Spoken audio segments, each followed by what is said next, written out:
بسم اللہ الرحمن الرحیم۔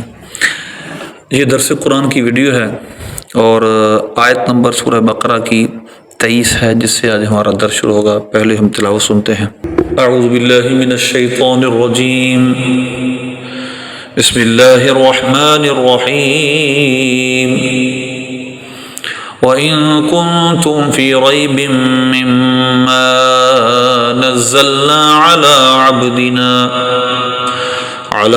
عَبْدِنَا فَأْتُوا بِسُورَةٍ مِّن مِّثْلِهِ وَادْعُوا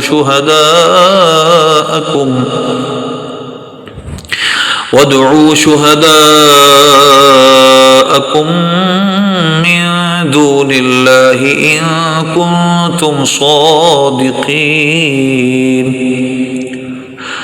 فَإِن لَّمْ تَفْعَلُوا وَلَن تَفْعَلُوا فَاتَّقُوا النَّارَ الَّتِي وَقُودُهَا النَّاسُ وَالْحِجَارَةُ أُعِدَّتْ لِلْكَافِرِينَ۔ صدق اللہ العظیم۔ اللہ کریم فرماتا ہے کہ اگر تمہیں شک ہے اس کتاب میں جو ہم نے اپنے بندہ خاص پہ نازل کی، تو فَأْتُوا بِسُورَةٍ مِّن مِّثْلِهِ، اس جیسی ایک صورت بنا لو۔ فَأْتُوا لے آؤ، بِسُورَةٍ ایک صورت، بِمِثْلِهِ اس کی مثل، وَادْعُوا اور بلا لاؤ، شُهَدَاءَكُمْ اپنے حمایتیوں کو، مِن دُونِ اللَّهِ اللہ کے سوا جو ہیں، إِن كُنتُمْ صَادِقِينَ اگر تم سچے ہو۔ فَإِن لَّمْ تَفْعَلُوا وَلَن تَفْعَلُوا، پس ان اگر لم تفعلوا تم نہ کر سکو، ولن تفعلوا اور ہرگز نہ کر سکو گے، فاتقوا النار التي وقودها الناس والحجارہ، فاتقوا تو ڈرو، النار اس آگ سے، التي جو وقود اس کا معنی ہوتا ہے ایندھن، جس کا ایندھن ہے، وقودها ہا کا مرجع النار، یعنی جس آگ کا ایندھن، الناس والحجارہ انسان اور پتھر ہیں، اعدت تیار کی گئی ہے، للکافرین کافروں کے لیے۔ یہ اس کا مفہومی ترجمہ تھا، کچھ لفظی اور مفہومی۔ اب اس آیت کریمہ میں اللہ تعالیٰ نے کفار مکہ کو چیلنج کیا اور سارے کافروں کو چیلنج کیا۔ اللہ نے کفار کو چیلنج کیا اس آیت کریمہ میں کہ یہ سورہ بقرہ کے اندر ہے اور سورہ بقرہ مدنی صورت ہے، تو اس اعتبار سے یہ کفار مکہ کو بھی، جو کہ مکے میں رہنے والے کافر تو اسلام میں شک کرتے تھے، اسی طرح یہودیوں اور جتنے لوگوں سب کو چیلنج کیا گیا ہے، ساری دنیا کے کافروں کو جو قرآن کو نہیں مانتے۔ اگر تمہیں قرآن کے اندر شک ہے جو ہم نے اپنے بندہ خاص پر نازل کیا ہے، اگر تمہیں اس میں شک ہے تو اس جیسی ایک صورت بنا لو۔ قرآن پاک میں پہلے یہ دعوت دی گئی تھی، قل ان اجتمعت الانس والجن علی ان یأتوا مثل هذا القرآن، پہلے یہ کہا گیا تھے قرآن پاک کی مثل بنا لاؤ۔ اللہ فرماتا ہے، آپ فرما دیجیے اگر جن و انس بھی اکٹھے ہو جائیں تو اس قرآن کی مثل نہیں لا سکتے۔ پہلے مثل کا کہا گیا، فرما دیا گیا یہ نہیں کر سکیں گے۔ پھر اللہ نے اس مطالبے کو کم کیا، فرمایا فأتوا بعشر سور مثلہ، 10 صورتیں بنا لاؤ اس کی مثل۔ پھر اللہ نے اس کو بھی کم کر کے کہا چلو ایک صورت ہی بنا لاؤ قرآن کی مثل، اگر تم اپنے دعوے میں سچے ہوگے قرآن اللہ کا کلام نہیں۔ اگر یہ ورڈ آف گاڈ یعنی اللہ کا کلام نہیں، ورڈ آف اللہ نہیں، تو تم تو انسان ہو نا، تو تم نبی پاک صلی اللہ میرے حبیب صلی اللہ علیہ وسلم تم میں رہتے ہیں۔ اگر یہ اللہ کے رسول نہیں تو تم بھی انسان، یہ بھی انسان ہیں، تو تم دیکھو کہ اگر تم یہ کلام جس طرح کا یہ کلام کرتے ہیں تم کلام کر لو، پھر تم بھی بنا لو۔ یقیناً اس دعوے میں تم سچے نہیں ہو، اور میرے حبیب صلی اللہ علیہ وسلم اس دعوے میں سچے ہیں کہ یہ اللہ کا کلام ہے، یہ کلام باری تعالیٰ ہے۔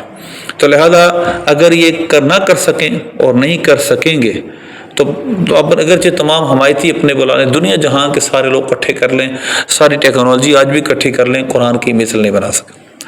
پہلی بات تو یہ قرآن نے یہ کہہ دی یہ نہیں کر سکیں گے، اور دوسری بات یہ ہے اس مثل کا مطلب کیا ہے؟ مثل کا مطلب کیا نقل ہے، کاپی کرنا ہے، جس طرح کہ پہلے کے کافر بھی یہ سمجھے اور آج کے کافر بھی یہ سمجھے کہ اس کا مطلب شاید کاپی کرنا ہے۔ تو یاد رکھیے اس کا مطلب کاپی کرنا نہیں ہے کہ آپ ایک آیت کو دیکھیں، اس کو کاپی کریں، اس کی مثل دوسری کاپی بنانے کی کوشش کریں۔ اس کو مثل کون کہتا ہے؟ مثل کا مطلب ہوتا ہے پیرل، اس ایلوکینسی میں، فصاحت و بلاغت میں قرآن کی وہ مثل ہو اور نقل نہ ہو۔ نقل کا مطلب مثل نہیں ہوتا، نقل کا مطلب نقل ہوتا ہے، وہ اصل کی طرح کبھی نہیں ہو سکتی۔ تو لہذا جو اصل قرآن ہے اس قرآن کی مثل قرآن پاک کی عبارت کی مثل، قرآن پاک کے جو مفاہیم ہیں، معانی و مطالب اور عجائب و غرائب ہیں، اس طرح کا کلام لے کے آؤ، اور وہ کلام لے کر آؤ جو 1500 سال گزرنے کے باوجود زندہ و جاوید ہو، جو 1400 سال سے زائد کا عرصہ گزرنے کے باوجود زندہ و جاوید ہو، جس کے معنی و حقائق کھل رہے ہوں، اور سائنس اور سائنٹیفک اور اسی طرح طرح طرح کے اور عجائب کھل رہے ہیں اور لوگ حیران ہو رہے ہیں۔ ایسا کوئی کلام لاؤ، اس کی تلاوت آج بھی ہو رہی ہو، 1400 سال سے زائد کا عرصہ گزر گیا، تلاوت آج بھی ہے، لوگ اس کو پڑھتے ہیں وظائف کے طور پر، برکت کے لیے، سمجھنے کے لیے کلاسیں لگتی ہیں، کوئی ایسا کلام لاؤ۔